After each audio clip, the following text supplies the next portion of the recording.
नमस्कार, आप देख रहे हैं आपके साथ मेरी बात और मैं प्रिय रंजन भारती। लोकसभा के चुनाव हो रहे हैं और चुनाव 2 दौर के संपन्न हो चुके। बिहार में अब तक के 5 और 4 9 सीटों पर चुनाव हो चुके हैं।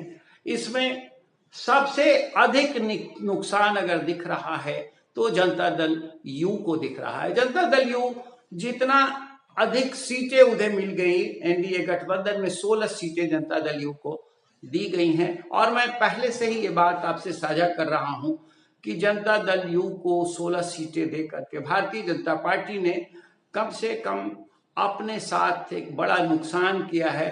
जनता दल यू की सीटें कई कारणों से कुर्बान होती दिख रही हैं और जो कल मतदान हुआ है उसमें भी आप देखें कि 3 सीटों पर जनता दल यू के उम्मीदवार को नुकसान होता हुआ दिख रहा है। मैं पूर्णिया की बात करूंगा। पूर्णिया में पप्पू यादव और संतोष कुशवाहा जनता दल यू के बीच में सीधा मुकाबला था। बीमा भारती जनता दल यू छोड़कर चली गई थी आरजेडी में और आरजेडी का प्रत्याशी बनाई गई। पप्पू यादव 2 बार यहाँ सांसद रह चुके हैं और इस बार निर्दलीय चुनाव लड़ने के लिए आमादा थे। उन्होंने सीन को पलट दिया। सीन को ऐसा वैसा भी नहीं पलटा। तेजस्वी यादव पूर्व उप मुख्यमंत्री और आरजेडी नेता ने जाकर क्षेत्र में जनता से अपील की कि एनडीए को वोट कर दीजिए लेकिन पप्पू यादव को मत वोट कीजिए। यानी पप्पू यादव लालू परिवार से बाहर हैं, इसलिए उन्हें हारना चाहिए। लालू यादव ने इनको सीट नहीं दी थी।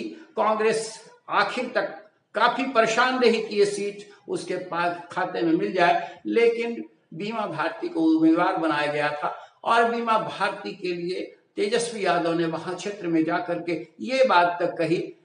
हालांकि पप्पू यादव वहां प्रतिनिधित्व कर चुके हैं कई बार और उन्होंने अपनी एक साख बना रखी है, इस वजह से भी उनके पीछे जनता दीवानी होकर के अड़ी थी।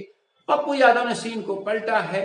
संतोष कुशवाहा और पप्पू यादव के बीच सीधा मुकाबला हुआ। सीधे मुकाबले के परिदृश्य में बीमा भारती कहीं तीसरे चौथे पायदान पर चली गई, लेकिन अब जो नतीजा 4 जून को आएगा उसमें हैरत हो सकती है। पप्पू यादव या संतोष कुशवाहा दोनों में से कोई बाजी झटक सकता है। कुछ वोटों के अंदर से जीत हार हो सकती है। निर्णायक होना है। हालांकि संतोष कुशवाहा 2014 से लगातार यहां जीत रहे हैं। ये तीसरी में उनके भी कई पॉकेट्स में वोटर्स हैं। उनके कितना वोट मिला है ये अभी गणित तो नहीं सामने आ रहा, लेकिन पप्पू यादव और संतोष कुशवाहा के बीच में आर पार की जंग हुई है और ये निर्णायक फैसला दोनों के बीच में ही होना है। कटिहार में इस बार दुलालचंद गोस्वामी को लेकर के काफी नाराजगी थी। बीजेपी को यह सीट नहीं मिल पाई और बीजेपी के कार्यकर्ता जदयू से तालमेल शुरुआती दौर में नहीं रख पा रहे थे। दोनों में एक दूरियां थी, कटाव था। दुलालचंद गोस्वामी के साथ एक और ड्रॉबैक है, वो जनता से कनेक्ट नहीं हो पाते, जनता के बीच में अपने मतदाताओं के बीच में जाते नहीं हैं। उनको लेकर के जो निगेटिव परफॉर्मेंस रहा उसके कारण उनकी साख कमजोर हुई है। तारिक अनवर 5 बार का प्रतिनिधित्व इस क्षेत्र से कर चुके हैं और अब उनको आखिरी बार ये मौका देने के लिए जनता वहां कटिबद्ध थी। बड़ी आपाधापी के साथ वोटिंग हुई है, वहां परसेंटेज भी वोटिंग का ज्यादा हुआ है और तारिक अनवर इस बार दुलालचंद गोस्वामी को नुकसान पहुंचाते हुए दिख रहे हैं और हो सकता है कि ये बाजी पलट जाए। कटिहार इस बार कांग्रेस के पाले में चली जा सकती है।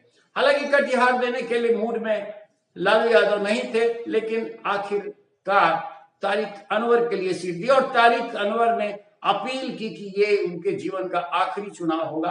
आखिरी चुनाव में वो क्या गुल खिलाएंगे ये 4 जून को पता तो चल जाएगा, लेकिन स्पष्टता है यहाँ दुलालचंद गोस्वामी की वजह से और नीतीश कुमार की अपनी गिरती हुई साख की वजह से भी नुकसान होता हुआ दिख रहा है।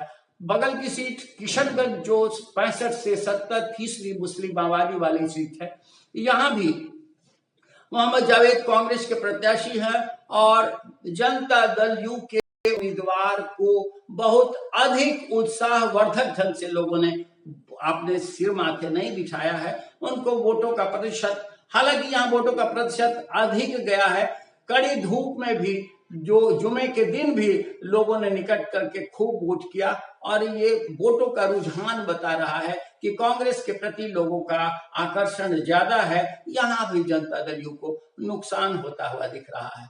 भागलपुर की सीट अगर देखें तो भागलपुर में हालांकि शाहनवाज हुसैन यहाँ से 2 बार प्रतिनिधित्व कर चुके हैं। शाहनवाज हुसैन को सीट नहीं दिए जाने के बाद यहाँ भारतीय जनता पार्टी के कार्यकर्ताओं में थोड़ी निराशा थी, लोगों में उत्साह उतना नहीं दिखा था।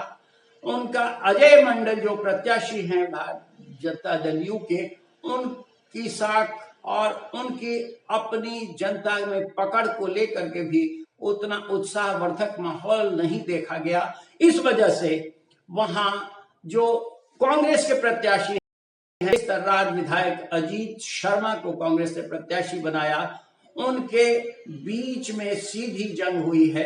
देखना महत्वपूर्ण होगा कि अजय मंडल और अजीत शर्मा के बीच आर पार की लड़ाई में मतदाताओं का रुझान क्या होता है, क्योंकि मतदाताओं के बारे में मैंने आपसे कहा कि यहाँ शाहनवाज हुसैन को जो पहले सांसद रह चुके हैं उनको उम्मीदवार नहीं बनाए जाने से भारतीय जनता पार्टी के कार्यकर्ताओं में बहुत उत्साह नहीं देखा गया था। बांका जहां गिरधारी यादव और जयप्रकाश नारायण यादव में सीधा का सीधा मुकाबला है, सीधी की सीधी लड़ाई हुई है। यहाँ कई कटोरिया और कई क्षेत्रों में गिरधारी यादव का अपना प्रभुत्व है, वोटों पर पकड़ है। उन क्षेत्रों से वो हमेशा आगे भी निकलते रहे हैं। लेकिन महत्वपूर्ण यह है कि 2 यादवों के बीच छिड़ी हुई जंग में गिरधारी यादव और जयप्रकाश यादव के बीच में जब लड़ाई हो रही है तो यादव मतदाताओं का आकर्षण जाहिरा तौर पर इस बार एमवाई समीकरण के नाते जयप्रकाश यादव की तरफ दिखता है। गिरधारी यादव बहुत प्रभुत्व वाले, अपने प्रभाव वाले नेता रहे हैं, उनको काफी हद तक बढ़त मिली है। इस बार मुझे लगता है, मेरा अपना आकलन है कि लालू यादव के आह्वान के कारण और तेजस्वी यादव के आकर्षण के कारण थोड़ा सा रुझान जयप्रकाश यादव की तरफ बढ़ा है। ये सीट भी बहुत कांटे की टक्कर में फंसी हुई है। देखना महत्वपूर्ण होगा कि 4 जून के निर्णायक फैसले में ये सीट, बांका की सीट पर निर्णय जनता का क्या होता है, क्योंकि गिरधारी यादव लगातार जीत रहे हैं, जयप्रकाश यादव की हार होती रही है। इस बार जयप्रकाश यादव ने लगातार मतदाताओं से अपने क्षेत्र में जाकर संपर्क बनाए रखा है।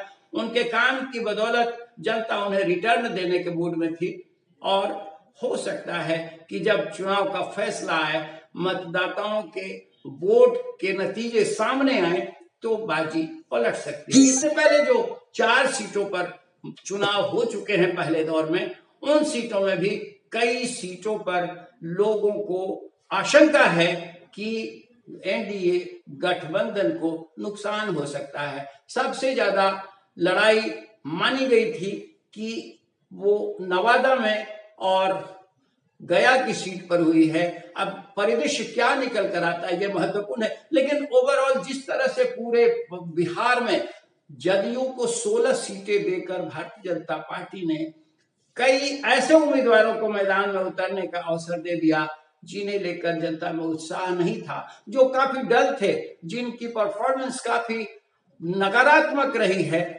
और सबसे महत्वपूर्ण ये कि नीतीश कुमार के लगातार पाला बदलने और इधर उधर करने से, हालांकि वो कस्में खा रहे हैं कि अब वो कहीं नहीं जाएंगे, लेकिन इसके बावजूद उनकी साख गिरी है, इसका असर पड़ा है और इसका असर आगे भी चुनाव पर पड़ने वाला है। क्योंकि अभी सिर्फ 2 दौर के मतदान हुए हैं, 7 दौर में मतदान होना है और अभी 5 दौर का चुनाव होना बाकी है। देखना महत्वपूर्ण होगा कि जनता दल यू को जो नुकसान होने वाला है उसकी अपनी वजहों से कितना हद तक नुकसान हो पाता है।